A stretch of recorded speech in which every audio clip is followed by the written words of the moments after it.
In a world where political divides often overshadow progress, a rare moment of unity emerges. But will it last? Former President Joe Biden and former Vice President Kamala Harris have set aside partisan differences to commend President Donald Trump for his role in brokering the Gaza Ceasefire agreement.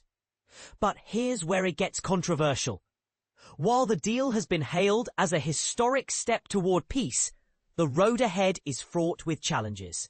The first phase of the agreement achieved a significant milestone: the release of all 20 living Israeli hostages and thousands of Palestinian detainees. However, the second phase, which aims to dismantle Hamas and determine Gaza's future leadership, remains uncharted territory.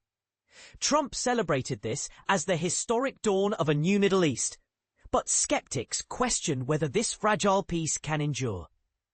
And this is the part most people miss. The negotiations ahead will not only shape the region's future, but also test the limits of diplomacy in one of the world's most volatile areas. What do you think? Is this a genuine step toward lasting peace, or just a temporary pause in a long-standing conflict? Shifting gears, SpaceX's Starship megarocket took to the skies on Monday for a successful hour-long test flight, ending with a dramatic splashdown in the Indian Ocean. This mission is part of a high-stakes race to help NASA land astronauts on the moon by 2027. Acting NASA Administrator Sean Duffy praised the test as a major step, but not everyone is convinced. Here's the controversial angle. With less than 2 years to go, can SpaceX truly deliver on this ambitious timeline, especially as China looms as a formidable competitor in the lunar race? Is the US moving fast enough to reclaim its dominance in space exploration? Meanwhile, a devastating typhoon has left western Alaska reeling, with at least one confirmed death and over 1,000 residents displaced. Search and rescue efforts are ongoing in remote coastal communities, where hurricane-force winds and record-breaking storm surges have wreaked havoc. But here's the bigger question. As extreme weather events become more frequent, are we doing enough to prepare for and mitigate the impacts of climate change?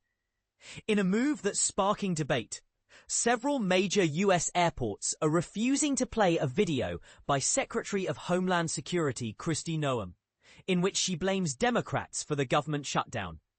Airports like Las Vegas's Harry Reid International and New York's trio of hubs cite the video's political tone as the reason for their decision. Is this a justified stance to keep politics out of public spaces, or an overreach that stifles free speech? Financial markets were sent into a tailspin on Friday after President Trump threatened new tariffs on Chinese imports, triggering a sell-off in tech stocks and cryptocurrencies. Investors fled to safer assets like treasury bonds and gold, but stocks rebounded sharply on Monday. But here's the real issue. As trade tensions escalate, who stands to lose the most? Consumers, businesses, or the global economy as a whole? Are tariffs an effective tool for protecting domestic industries, or do they ultimately harm everyone involved? In lighter news, a US company has developed a new type of wood that's 10 times stronger than steel, potentially revolutionizing construction and manufacturing. The FDA has also cleared a new blood test to help rule out Alzheimer's disease, offering hope to millions. And in a heartwarming story, a young girl in Texas saved her little brother from choking during playtime. A reminder of the power of quick thinking and courage. As the government shutdown enters its 14th day, it's inching closer to becoming one of the longest in US history. But here's the question that's dividing the nation. Who's really to blame? And what will it take to end the impasse? Is this a failure of leadership or a symptom of deeper systemic issues in American politics?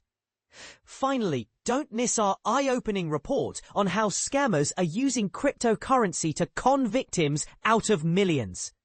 In a shocking confrontation, CNN's Kyung La exposes one such fraudster. Are we doing enough to protect people from these modern-day scams? Or is the system failing us? Today's edition of 5 Things AM was edited and produced by CNN's Andrew Torgan, bringing you the stories that matter most. What's your take on today's headlines? Let us know in the comments.